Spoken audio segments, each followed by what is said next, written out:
Last week.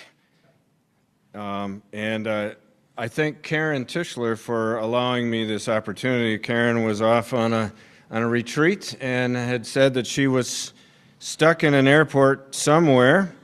I heard many people were stuck in an airport somewhere last week, so I'm grateful to Karen for stepping aside for me to share some thoughts that I had developed for St. Patrick's Day, for one thing. But one of the interesting stories that I read, I think it was on Facebook, was about the animal shelter over near Gwyn. I don't know if anybody heard about that, but it was shut down for a couple of days, and a couple of the, I don't know if they're volunteers or paid workers, overnighted with the dogs there and the cats there to take care of them, in part because nobody could get out of the shelter. So people were stuck together, and I can't imagine anything more fun or relaxing than to be stuck with a bunch of animals for a couple days. So, well, maybe I can think of one or two things. What season are we in right now, anyway? Right. I know what our stars and our planets, as they align, I know what it says we're supposed to be. And all this snow still reminds me of Christmas, that season to be jolly and all that. But we've moved on to the season of spring. But really what we've moved on to is a season of waiting for spring. And more importantly, as to the topic of this talk, that we're in the season of giving up. Ramadan was just completed a few days ago, and during that holy month of Ramadan, Muslims fast from sunrise to sunset. And we are still in the middle of the season of Lent, when many Christians give up things like certain foods. And during that same time period, we were within the 19-day Baha'i fast. So it made me ask why so many faiths call for giving something up as a spiritual practice. Not just giving something up, but giving it up as a way of developing a spiritual presence. One of the desired effects of fasting or giving something up is to heighten our connection with the needs of the world, the needs of others, but also our own needs for centering and for connection and for meaning. Giving something up that we either find meaningful, perhaps, or pleasurable, or sometimes even giving something up that is necessary to our lives connects us with other people. And by giving up food, for example, we experience hunger for ourselves and perhaps compassion for others who are hungry. So removing something from our lives gives us more time, it gives us more focus on other things, and some describe fasting or giving something up as soul-freeing. Fasting from food is one of the only universal religious practices. Taking away something as basic as food can remind us of who and what we are. Many religions believe we are not just some meat sack taking up space as we walk around on the planet, but many religions believe that we hold some kind of a divine, luminous, interior core that is eternal or somehow connects us with the eternal. And so the existential discomfort or enlightened emptiness that can occur when we intentionally give something up can reset. There's that word again. It can reset both the body and the soul, reminding us of the abundance within which most of us live. To be noted, there is a deep irony here as we are aware of those in the world who have that fast thrust upon them in deeply unfair and unfortunate ways by war or political crisis or lack of leadership. So writing sermons for me, writing these talks has always been a discipline of corralling my attention deficit disorder. So bear with me as I make an attempt to make some connections with all those thoughts that were happening. And St. Patrick's Day was one of those. On St. Patrick's Day, people wear green, or if you're a Protestant, you might wear orange. And people eat traditional foods like corned beef and cabbage. And some traditions include drinking beer that has been turned green. Doesn't taste any different, just looks weird. The Chicago River, if you're in Chicago, turns green. It's an amazing thing to see. I've always thought that in line with Dr. Seuss, people should be eating green eggs and ham as a tradition, but it isn't. So I'm going to try to make it one for the rest of my life. But people in Ireland, I learned, don't necessarily celebrate St. Patrick's Day the way that we do. But St. Patrick's Day is actually there to help us recognize the arrival of spring. It's a nature-based holiday. So who was St. Patrick, and who were these Celtic people? The word Celtic comes from the Greek word keltos, and it means something like the other or stranger. And I'm wondering, just sort of as a little bit of trivia, can anyone name what countries make up the League of Celtic Nations?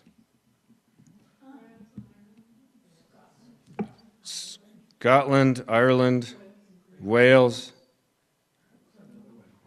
Cornwall, Brittany, and the Isle of Man. Oh, there, okay. Time's up. My timer's ready to go off here. Some of these legendary Celts that populated those areas influenced the world of spirituality by peregrinating. Does anybody know what that means? I know one person in here knows what it means. Okay, what does it mean? Wander, travel, walk. They peregrinated. They walked, they wandered, they traveled. Celtic monastics were travelers on pilgrimage. And they journeyed far and wide, not just walking, but also journeying in tiny boats on the sea, often without oars or sails, or even without a specific destination. They were content to go where God and the winds took them.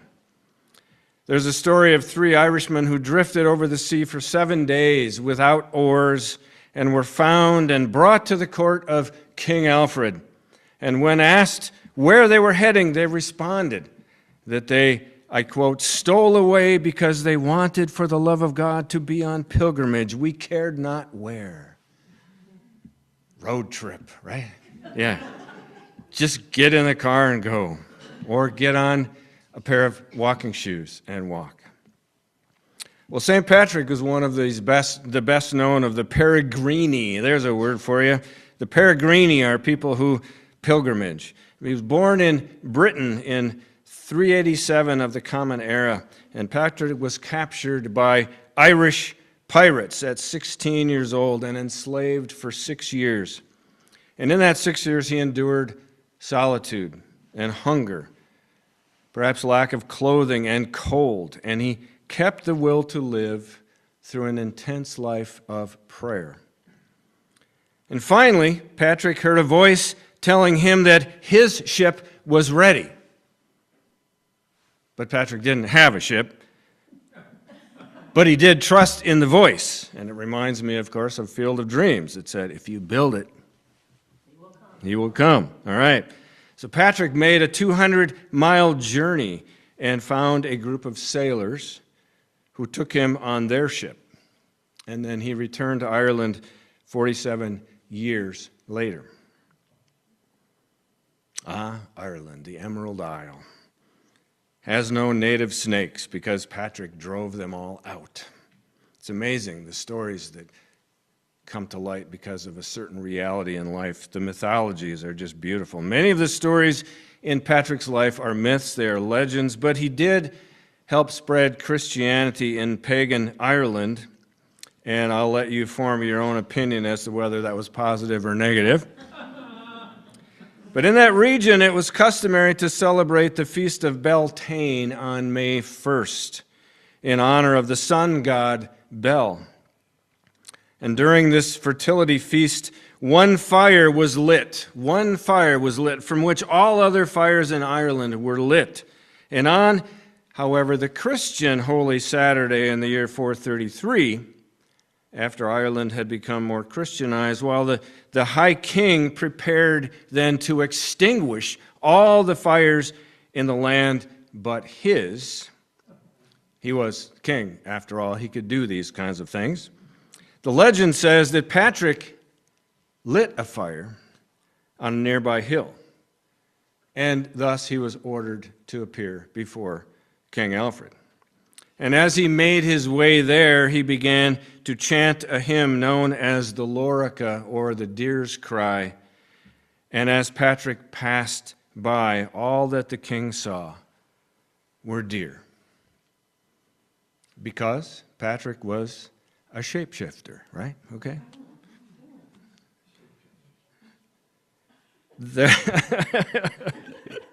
Well, maybe he was. I don't know. There are 6 verses, however, to the Lorica on what is commonly known as the breastplate of Patrick.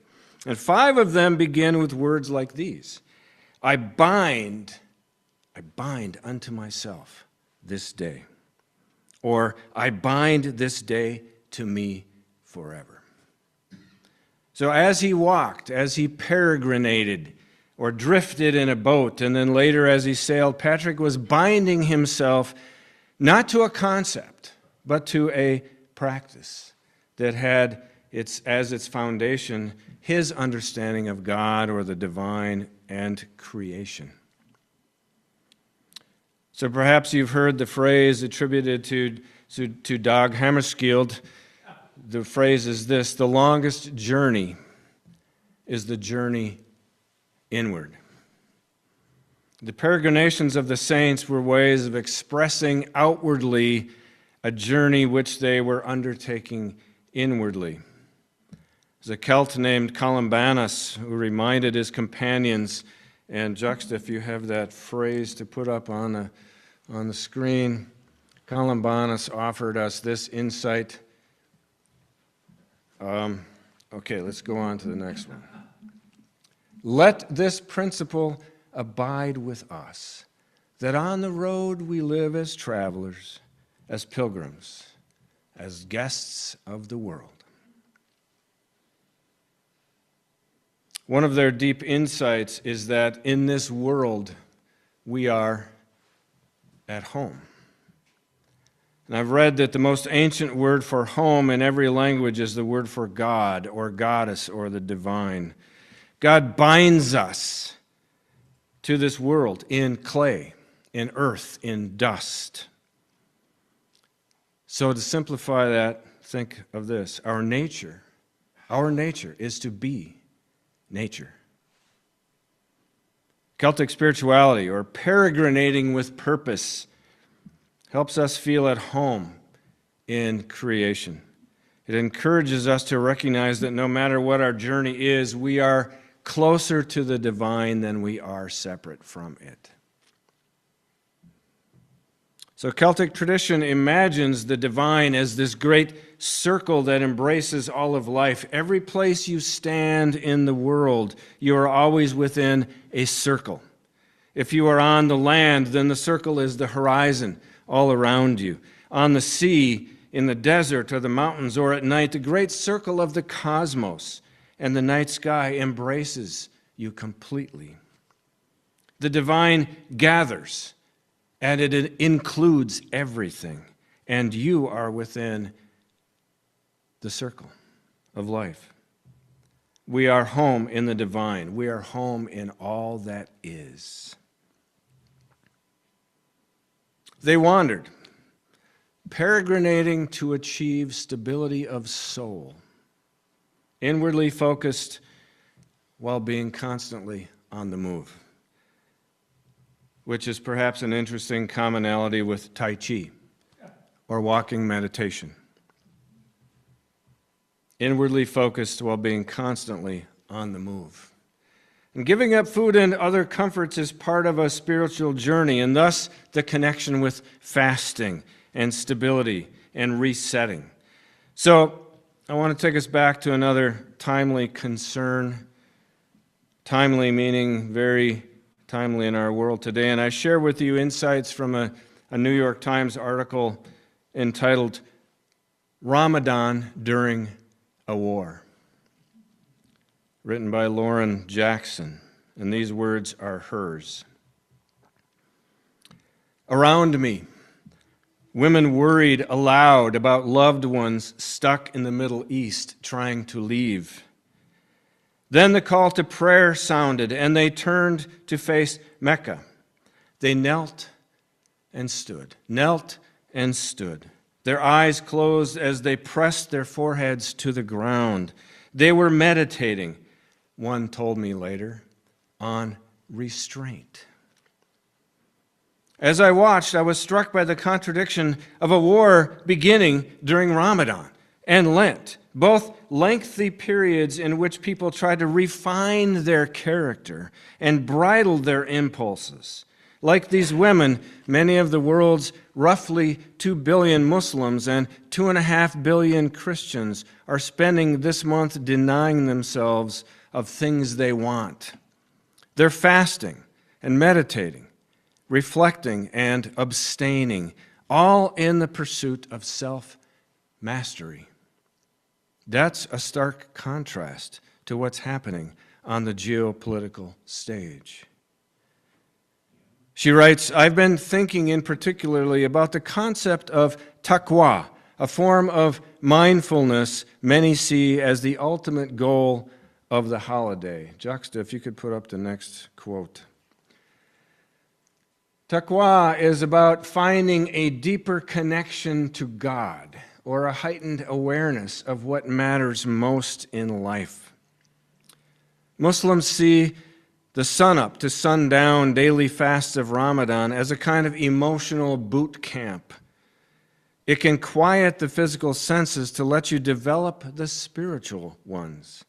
If you can resist food and drink, you can become more disciplined and more morally alert in all aspects of life. Omid Safi, a scholar of Islamic mysticism at Duke University, says, Taqwa gets translated in rather unimaginative ways as piety. There's a slightly better translation, God consciousness. And then he says, but I actually think the best translation of taqwa is awe. Fasting to achieve awe dates back long before Islam and Christianity. In ancient India, Hindu ascetics abstained from food to deepen their meditation. In indigenous tribes in North America, young people were sent to fast in the woods to discern their life's purpose. We know it as a vision quest. And in ancient Greece, fasting was a path to self-purification and healing. Modern science, backs this up. Fasting can clarify thinking and heighten dopamine. Intermittent fasting is now a wellness practice. Still, it is hard. Yet, some describe it as beautiful. The article's author says, Ramadan, even during a war, is a welcome interruption to daily routines and a chance to reorder priorities. Fasting helps clear the mind to meditate on the incredible gift of life. 11th century Persian theologian Abu Hamid al-Ghazali said that abstaining from food is just the beginning. The goal is to fast with every part of the body. There's fasting of the eyes, that you don't look at people in ways that are unkind. There's a fasting of the ear where you don't listen to nonsense, which, he writes, he added, is hard to do these days.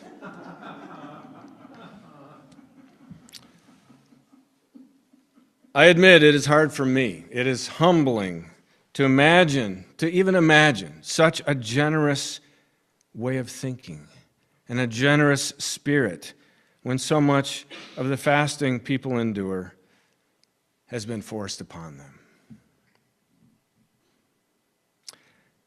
So there's a gentler way to understand this by thinking of Henry David Thoreau and his cabin in the Massachusetts woods. A scholar of American transcendentalism stated to the New York Times, "The whole point for Thoreau was a deliberate experiment in simplifying our wants, what we think we want, and trying to get to the heart of what it means to live a full life." Awaiting spring can also be a discipline and a good season to ponder some questions. To what are we, or to what are you bound? And that's why I so appreciate these words written by and for this community. To what are we and to what are you bound? What are you committed to? For what do you hunger? Or as Jerry and Kramer and George angsted about in a Seinfeld episode, do you yearn? Do you yearn? Jerry, I yearn, I yearn. Do you yearn? What do you yearn for? What do we want our lives to be like? How do we bring the benefits of retreating to a cabin in the woods, or peregrinating with the saints, or intentionally doing without luxuries or basic necessities? How do we bring those things into our everyday lives and routines? And then, for those of you who have peregrinated or fasted, one of the beauties, of fasting is breaking the fast. Even if and when doing without is forced upon you. It might be the sweetness of a date or a fig, or a bowl of rice, a piece of meat, a bite of chocolate, perhaps a drink of tea or coffee, whatever might be a return to the normal pleasures of life that suddenly become more flavorful or meaningful.